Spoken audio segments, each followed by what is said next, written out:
আজকে আছি উত্তর পূর্ব পাটুয়া মাধ্যমিক বিদ্যালয়ের গেটে। তো আজকে যে বিষয়টা নিয়ে নেট দুনিয়ায় আলোচনা হচ্ছে, আমরা আসছি সেটা নিউজ চম্পাপুরের পক্ষ থেকে পর্যবেক্ষণ করতে, যে আসলে যেটা দেখানো হয়েছে সেটা কি সত্য কতটুকু।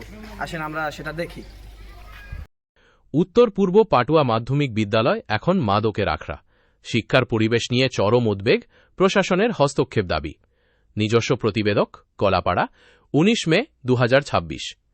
পটুয়াখালীর চম্পাপুর ইউনিয়নের ১ নং ওয়ার্ডে অবস্থিত উত্তর পূর্ব পাটুয়া মাধ্যমিক বিদ্যালয়ের শিক্ষার পরিবেশ নিয়ে তীব্র উদ্বেগ ও ক্ষোভ তৈরি হয়েছে।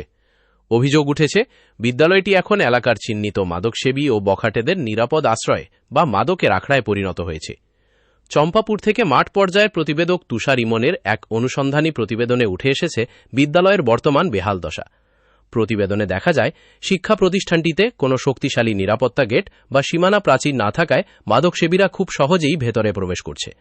এমনকি তারা দিনরাত নির্বিঘ্নে বিদ্যালয়ের ছাদে উঠে মাদক সেবন ও অসামাজিক কার্যক্রম চালাচ্ছে। সম্প্রতি সামাজিক যোগাযোগ মাধ্যমে এই বিদ্যালয়ের ভেতরে মাদক সেবনের বিভিন্ন আলামত এবং নোংরা পরিবেশের ভিডিও ছড়িয়ে পড়লে এলাকাবাসীর মধ্যে তীব্র প্রতিক্রিয়ার সৃষ্টি হয়। ভিডিওতে দেখা যায়, ক্লাসরুম এবং ছাদের যত্রতত্র ছড়িয়ে আছে মাদক সেবনের সরঞ্জাম, যা একটি শিক্ষা প্রতিষ্ঠানের জন্য অত্যন্ত লজ্জাজনক। এলাকাবাসীর দাবি, স্থানীয় বাসিন্দারা অভিযোগ করে বলেন, নিরাপত্তার অভাবে বিদ্যালয়টি এখন সাধারণ শিক্ষার্থীদের জন্য অনিরাপদ হয়ে পড়েছে। সন্ধ্যার পর সেখানে বহিরাগতদের আনাগোনা বেড়ে যায়। তারা অবিলম্বে কলাপাড়া উপজেলা নির্বাহী কর্মকর্তা ইউএনও স্যারের জরুরি হস্তক্ষেপ কামনা করেছেন।